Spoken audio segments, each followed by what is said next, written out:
अस्सलाम वालेकुम नाज़रीन, उम्मीद करती हूँ कि आप सब खैरियत से होंगे। नाज़रीन, एक सवाल है जो कुछ कमेंट्स में भी पूछा गया, वो कमेंट्स में आपको शो भी करवा देती हूँ और मैं आपको पढ़ के भी सुना देती हूँ। जिनका बेसिक एक कमेंट है, एक इसका अंदर जो क्वेश्चन है वो ये है कि जो मर्द हज़रात की जो मनी होती है वो पतली हो जाती है, गाढ़ी नहीं रहती या टाइमिंग कम हो जाती है, तो इसके लिए क्या करें। पहला सवाल है ये चांद जावेद की तरफ से कि मैडम मेरी खुराक बहुत फिट है, 15 साल से रूटीन से अच्छी डाइट लेता हूँ, मेरी मनी बहुत गाढ़ी थी, शादी के बाद बहुत ज़्यादा सेक्स किया और अब मनी पतली हो गई है जिसके प्रेगनेंसी नहीं हो रही। स्टार्टिंग में मेरे ट्विंस बेबी हुए, फिर एक हुआ और अब मनी पतली होने की वजह समझ नहीं आ रही, ऐसा क्यों।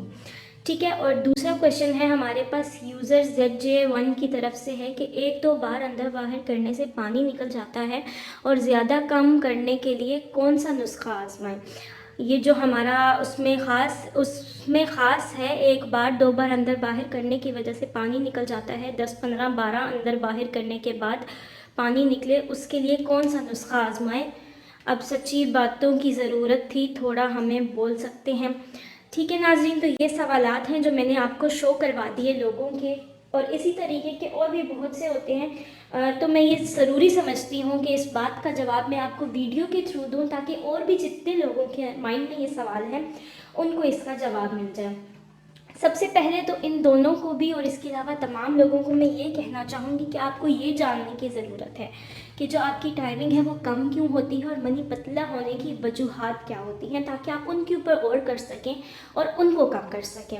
अब जिनके सवालात हैं वो भी अपने बारे में इस चीज़ का आप लोग मुआयना करें कि आपके अंदर इसमें से कौन सी ऐसी जो है वो वजह है वो पाई जाती है, कौन सा ऐसा सिम्टम है जो आपके अंदर है। बेसिकली ये एक बीमारी होती है जिसको जरियान भी कहते हैं। इसकी वजह ये होती है कि या तो आप लोग जो है वो इंटरकोर्स जो है हम बिस्तरी है वो ज़्यादा कर रहे हैं, यानी डेली बेसिस पे कर रहे हैं, 1-1 2-2 बार कर रहे हैं, तो भी ये काम हो सकता है। इसके अलावा आपकी खुराक बहुत ज़्यादा गर्म खुराक खा रहे हैं आप लोग, तो ये हो सकता है।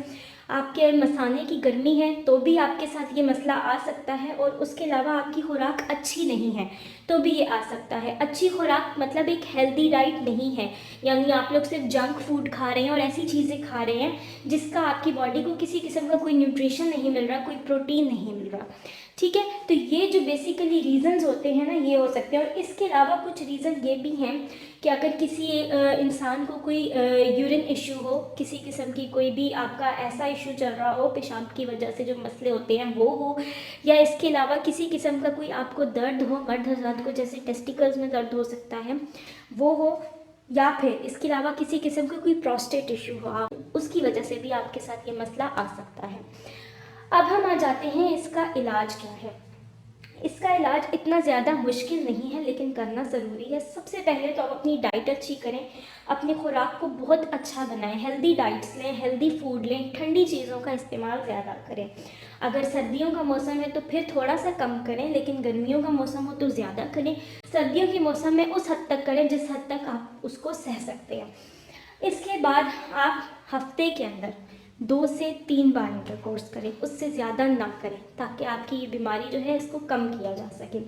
अपनी डाइट में इस्बगोल और गोंद कतीरे का इस्तेमाल ज़्यादा करें। रात को उसको मिट्टी के बर्तन में भिगो के रख दें और सुबह के टाइम आपने वो खाना है, दूध में मिलाकर, पानी में मिलाकर, जिस तरह आप खाना चाहें आप वो खा सकते हैं। ठीक है, इसके अलावा हम जो कुछ और चीज़ें आपको रिकमेंड करते हैं वो ये हैं कि ये एक रीज़न इसमें ये भी आता है कि कुछ लोग जो हैं वो जहनी दबाव का शिकार होते हैं, परेशानियों में घिरे हुए होते हैं, या ऐसी सिचुएशन में अपने पार्टनर के साथ सोहबत कर रहे होते हैं जिस सिचुएशन में उनको किसी के आने का डर होता है, कोई ऐसी जगह पे होता है जब उनको जल्द अज जल्द इस काम को ख़त्म करना होता है, तो उस सिचुएशन में भी जल्दी आपकी टाइमिंग कम हो जाती है और जल्दी इंजाल भी हो जाता है, जल्दी डिस्चार्ज भी हो जाता है। तो उस चीज़ को रोकने के लिए कुछ चीज़ें हैं, कुछ आपको टिप्स बताऊँगी। एक तो आप लोग उसके अंदर एक आप चीज़ कर सकते हैं, हम उसको स्टार्ट एंड स्टॉप कहते हैं, कि लाइक जब आप इंटरकोर्स कर रहे हैं तो आपको लगता है कि अब आप डिस्चार्ज होने वाले हैं तो आप थोड़ी देर के लिए रुक जाएं, और उसके बाद थोड़ा सा गैप देने के बाद दोबारा करेंगे तो आपकी इसमें टाइमिंग भी बढ़ जाएगी और जल्दी फारिग भी नहीं होंगे। इसके अलावा ये है कि अगर आपको फील हो कि आप होने वाले हैं तो आपके जो टेस्टिकल्स हैं वो ऊपर की तरफ खिंच जाते हैं, आप उनको थोड़ा नीचे की तरफ दबाएं, खींचें, तो उससे भी आपकी टाइमिंग में इजाफा होगा। इसके अलावा आपका जो होता है उज़्व ख़ास होता है, उसका जो टॉप होता है, उसको अगर आप थोड़ा सा प्रेस कर लेंगे तो भी आपकी टाइमिंग में इजाफा हो जाएगा। उस टाइम पे करने के लिए ये काम बता रही हूँ। इसके अलावा एक है कीगल एक्सरसाइजेज होती हैं, वो आपके मसल्स को स्ट्रेच करती हैं, स्ट्रॉन्ग बनाती हैं। आप वो एक्सरसाइजेज कीजिए और अपने आप को तमाम तर दिमागी परेशानियों से, टेंशन से निकालिए। अपनी खुराक को अच्छा कीजिए, इन चंद बातों के ऊपर अमल करें तो आपकी ये सारे मसाइल जो हैं, जरियान की बीमारी जो है ये ख़त्म हो जाएगी और आपको इसका रिज़ल्ट जो है वो बहुत जल्दी मिलना भी शुरू हो जाएंगे। तो होप सो आपको ये वीडियो अच्छी लगी होगी, आपके लिए इन्फॉर्मेटिव रही होगी। अगर वीडियो अच्छी लगी है तो वीडियो को लाइक ज़रूर कीजिएगा, दूसरों के साथ शेयर कीजिएगा, अपने रिव्यूज़ हमारे साथ कमेंट्स में ज़रूर शेयर कीजिएगा। और कोई भी किसी किस्म का भी कोई भी क्वेश्चन होता है तो ज़रूर पूछा करें, आपको उसकी मुकम्मल तौर पर जवाब भी दिया जाएगा, रहनुमाई भी की जाएगी। आपसे मुलाकात होती है अगली वीडियो के साथ। ऐसी मज़ीद वीडियो के लिए चैनल को सब्सक्राइब कर दें, वीडियो को लाइक कर दें। मुझे दीजिए इजाज़त। अल्लाह हाफिज़।